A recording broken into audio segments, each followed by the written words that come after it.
Hello and welcome to Brobot Dialogues. On the show this week, we get insights from industry leaders on where the auto industry is headed and if the pandemic has impacted future plan and growth. All of this on Brobot Dialogues, brought to you by Reliance General Insurance. We also talk about tire wear in a safety series brought to you by Michelin Tyres.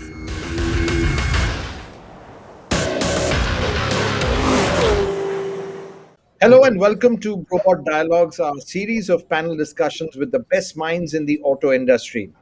Now, today our topic is a pretty broad one. It's the future of the automotive industry in India, where the industry is heading, has the pandemic impacted future plans and growth, and the new evolving trends and technologies. And to discuss this, we have a very eminent panel. We have Mr. Tejan Park, the Executive Director and Chief Sales and Business Officer at Kia Motors India. We've got Rakesh Srivastav, the Managing Director of Nissan India, Naveen Soni, Senior Vice President at Toyota Kirloskar Motors, and Rakesh Jain, the CEO of Reliance General Insurance. But before we get to the future, I'd just like to rewind a bit. Mr. Park, to you first. How much has the pandemic set back future plans and growth? Okay, the COVID-19 pandemic has impacted business in more ways than one, and the automobile industry is no exceptions. The year 2020 brought with itself a set of the challenging as well as learning opportunities. Because of the adverse impact of the pandemic, the future plan and growth will have to manage and analyze well. Having said that, Kia employees were stationed at the site of the critical suppliers to take on-spot decisions and for timely actions on production recovery. Despite these challenges, we were able to launch the Sonet at the same timeline, and it becomes successful in creating waves in the compact SUV segment. In less than 6 months since it launches, we have sold more than 50,000 Sonet in the country. The Indian automobile industry is already on its path of recovery. However, the entire industry is facing uncertainty due to the parts unavailability. We are doing our best to ensure that such challenges do not have a major impact on our deliveries to customers. But issues like these may delay the production launches for all manufacturers. As a global supply chain is disrupted, we are now focusing on create a strong domestic pipeline in India and lay strong impetus on developing components within the country. I'm sure that with the support of our local vendor partners, we will be able to achieve this, and as a result, we could see the strong revival of a supply chain here, which will benefit the entire auto industry in the long run. Thank you. Thank you, Mr. Park. And I just try to turn to the other OEMs here. Mr. Srivastav, obviously, like he has done, launched a car in the middle of the lockdown. You've had the Magnite. I want to then turn to Naveen with the Urban Cruiser. How difficult has that been? There must be a lot of learnings over there. In the auto industry, out of the 24, 25 years that I have done, right, not even a single month one has seen where the production is zero, whether it is two-wheelers, four-wheelers, commercial vehicles, or sales is as well as zero. This shows that, yes, we have gone through one of the worst or one of the most challenging times. But then all this was very, very painful, I can say it. Yes, it was challenging. In such a situation, when you cannot connect with the customers, you cannot actually look forward towards engaging with them. Launching a new brand was one of the biggest challenges that one has experienced. We launched the all-new Nissan Magnite in the month of December. And let me tell you, this was the first time, maybe in my career, where I have not traveled a single day for a launch. Everything was done on the digital format, towards the digital engagement, whether with the channel partners, the production unit of ours, the R&D, the quality control, the supply chain, everything was done digital. This is a new normal that we experienced. I think when we look at it, few innovations came in. One of the innovations was the digital format, and towards this, we curated what we call as exactly is the virtual showrooms on the digital format, online booking, online service through the digital, as well as bringing in a very big innovation in terms of giving experience on the product on the virtual format itself, a virtual test drive. And we showcased to the entire world and especially to the industrial bodies that auto industry has the caliber, right, to innovate, to be positive and bring in growth again. And that is what we are experiencing for the last couple of months. Basically, this has been a year of learnings, if I can say that. Yes, there have been challenges, but every challenge has given us a learning to how to improve our business environment, how to make ourselves more sharper, focused, ROI driven, what needs to be done for the consumer. There's a basic philosophy that runs through Toyota, what is called as Genchi Genbutsu. It's a Japanese word which means that go to the site, check the condition, and then make a decision. We are not likely to be armchair managers, but work from home has taught us new ways of doing things. We have actually got cameras installed to do warranty checks at the dealerships. We've got cameras installed at all our workplaces. We are doing this kind of a work from home environment. As you can see, we are working from home, and this is a new learning for all of us. And during this time, to launch a new product was a challenge. But as I said, this challenge has taught us a new way of doing business. I wouldn't be surprised once the things come to normal also, how much of this would be carried forward. Like Mr. Srivastava was talking about digital taking us lion's share in the business or a sizable increase in the business. I'm sure all of us have learned that this is a new way to reach out to the customers. Now, if that is the new way to reach out to the customers, we would like to continue this. Why should digital share come down when business turns to normal? Stay tuned. Right after this break, we continue with Brobot Dialogues. I have to have range anxiety taken away from the consumer's mind. I have to make sure that the charging time and speed is also behind it.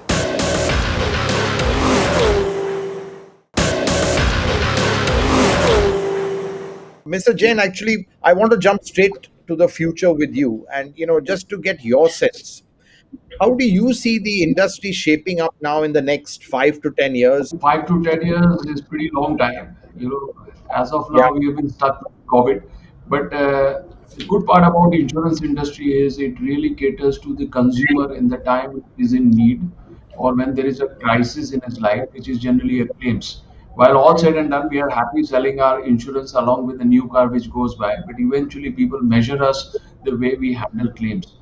What I clearly see that most of us in Indian context have been, digitizing ourselves over the years, and that has helped us significantly when COVID has stuck. Most of us had really put in, a complete seamless way of handling a claim. In the last couple of years, we have gone and added, even claims accident photographs online. We have added bots to really do, paper processing. And very recently, companies like us also, we went and introduced speech bots so that we can be interactive with the consumer.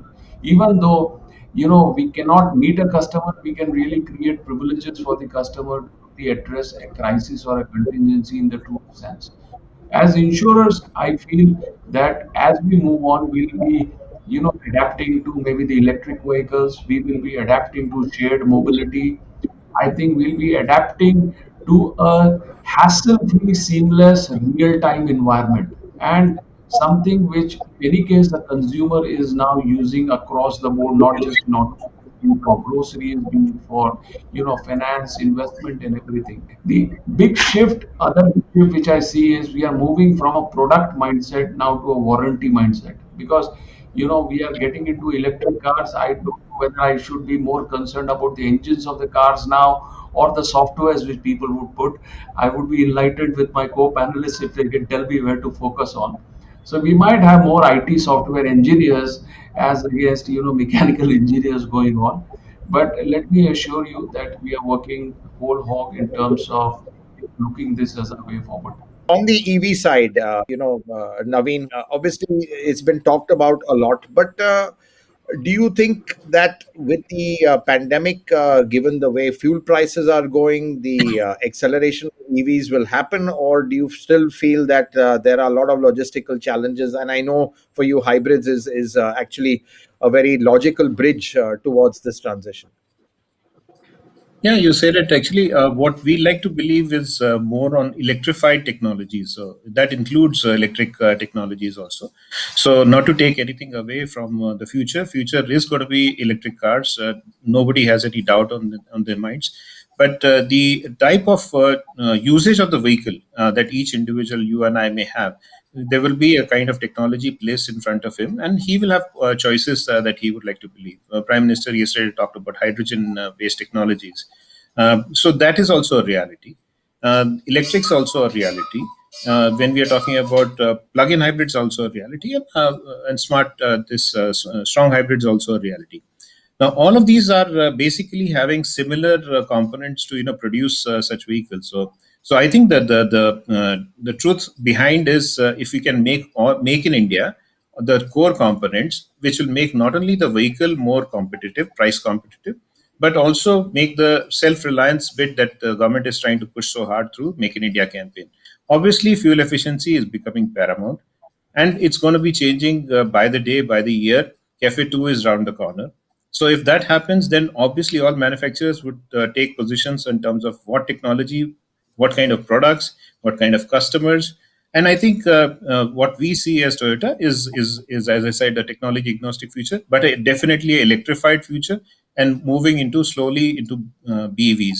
BEVs definitely require certain infrastructure requirements are there, which cannot be taken away. I have to have range anxiety taken away from the consumer's mind. I have to make sure that the charging time and speed is also behind it. You and I are used to a particular way when we talk about mobility.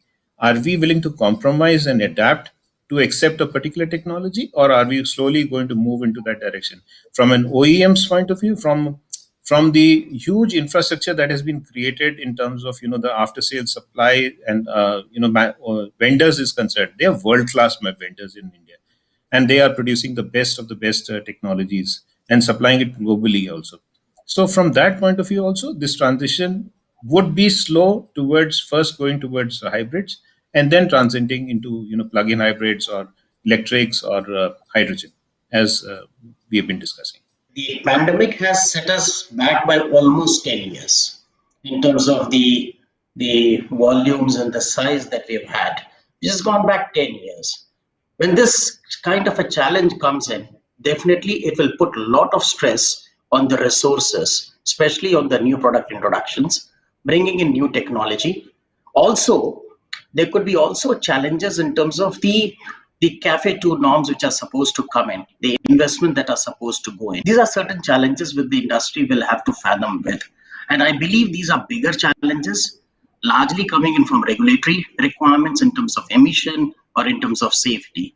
But when we look at 10 years going ahead, where would the industry wanting to go, or where will it is headed towards it?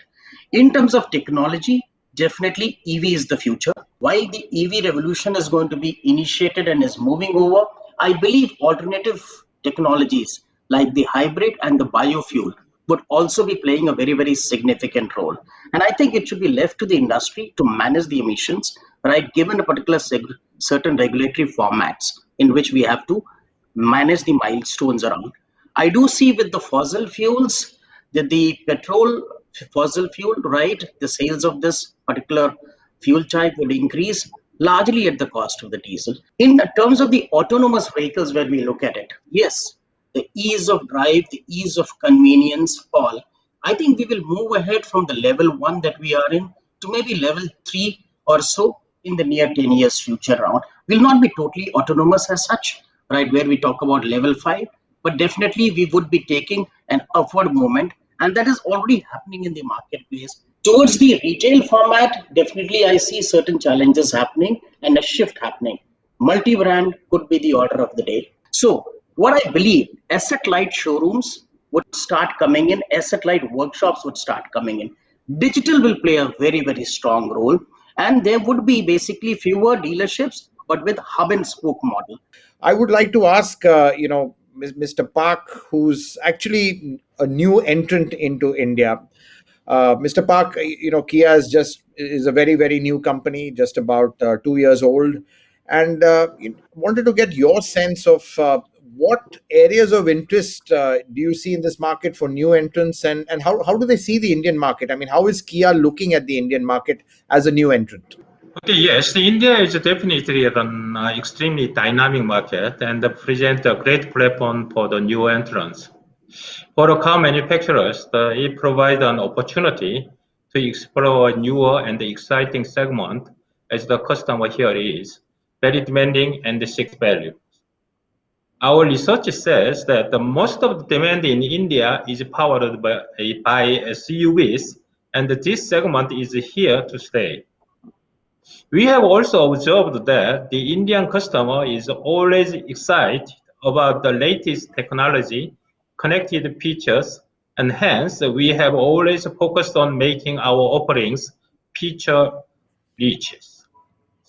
Our strategies have worked so far, and we are very happy with the response that we have received.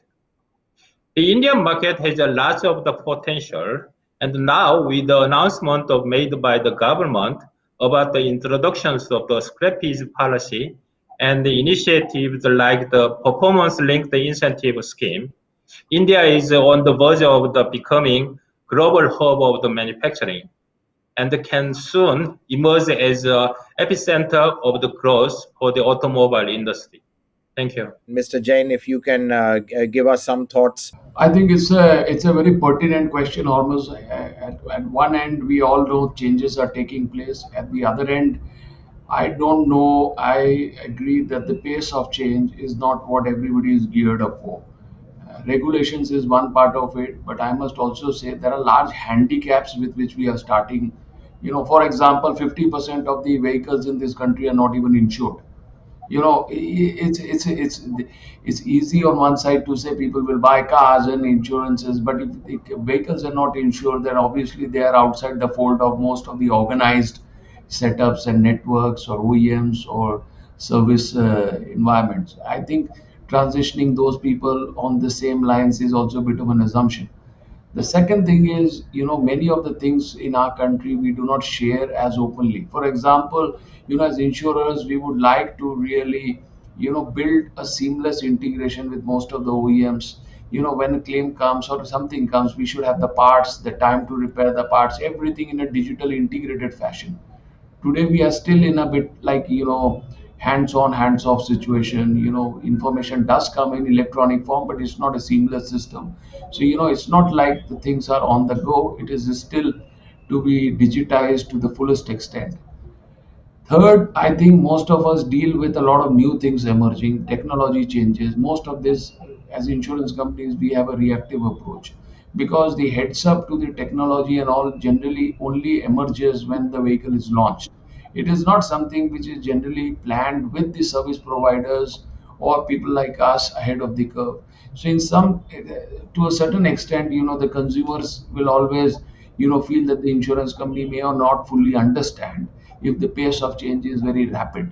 And we know that the consumer is aspirational, hence we will always measure up to the change, as long as we can create, that seamlessness amongst ourselves. Well, on that note, I'd like to wrap it up. Gentlemen, thank you very much for a very engaging discussion. Thanks for joining us, and wish you all the best. Thank you. Don't go away. We talk about tire wear in this week's safety series brought to you by Michelin Tyres.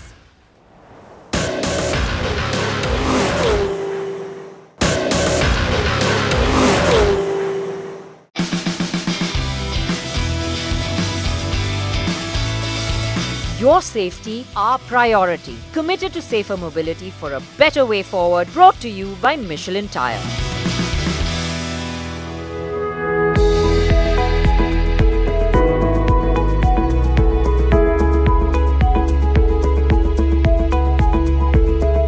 Tires play a critical part in keeping us safe. If you have been watching this series, you already know a lot about tires. A lot of you have asked how do we know is the right time to change our tires? Well, that's exactly what we're here to talk about today. Let's first address what causes your tire to wear out. Age, regular wear over time, climate, driving habits,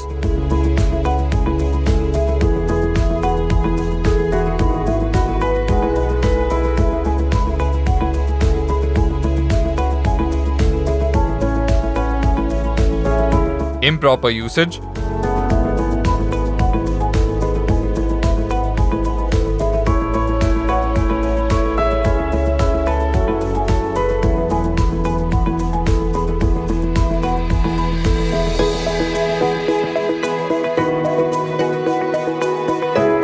So how do you know it's time to change the tire? The regular milestones are generally 5 years, after which it's advisable to get your tires checked annually by a professional. 10 years is the maximum you should run any tire. Okay, now let's talk about what you need to look out for to know it's time to change your tires.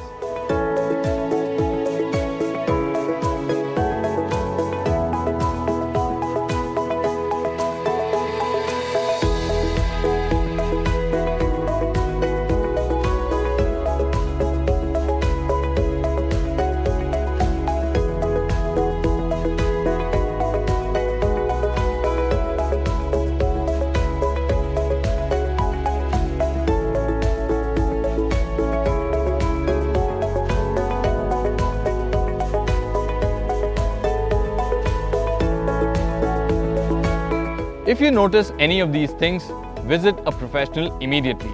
Remember, your tires keep you safe.